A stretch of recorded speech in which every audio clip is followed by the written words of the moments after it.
It's barely 5 months since she walked away from this house and the marriage. Christoph has wasted no time. In the darkness of the street, she shivers, and her breath is an icy cloudscape on the night air.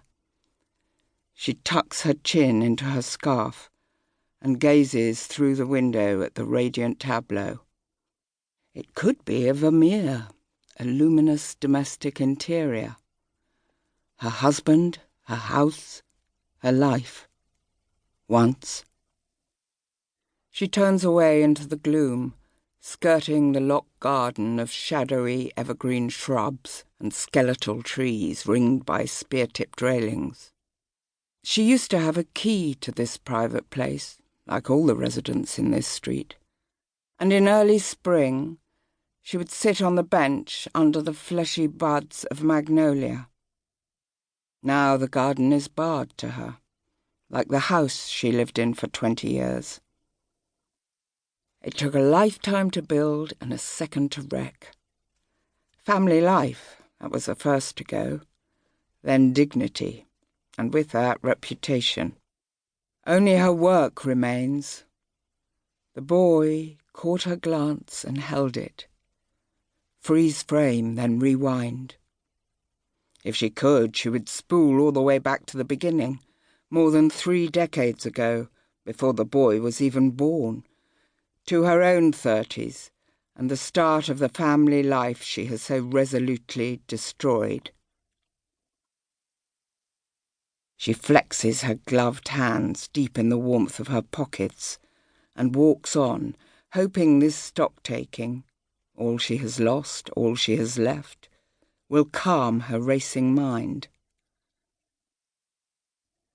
To her younger self, in the distant, urgent days post-art school, slumming it in New York's febrile Lower East Side, intent on making it in the art scene, her relationship with Christoph, 10 years older and already a rising architectural star, seemed a kind of ending too.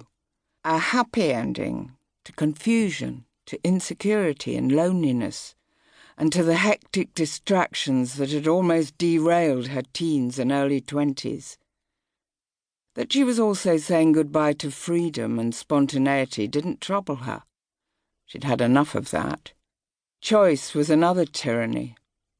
Wasn't there liberty in confinement? Fewer options meant greater clarity. Time to give contentment and partnership a go. It's starting to rain.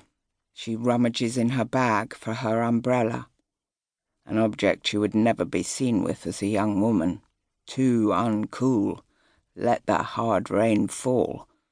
But at this risk-averse end of life, in a hostile landscape, you'd take shelter where you find it. Better to think of the past, where the few snares encountered inflicted only flesh wounds. As an art student, her sole commitments were to pleasure and work. Creative, busy chaos was her medium. With the move to New York, 3 feral post-punks from hard-pressed 70s London let loose in a city where it was still possible to survive on ideas and a certain pugnacious style, she embraced pandemonium. Then finally, after she moved back to Europe with Christoph, busy order became the rule. She was lucky with pregnancy. A few months' discomfort and inconvenience, followed by a caesarean, barely impinged on her work.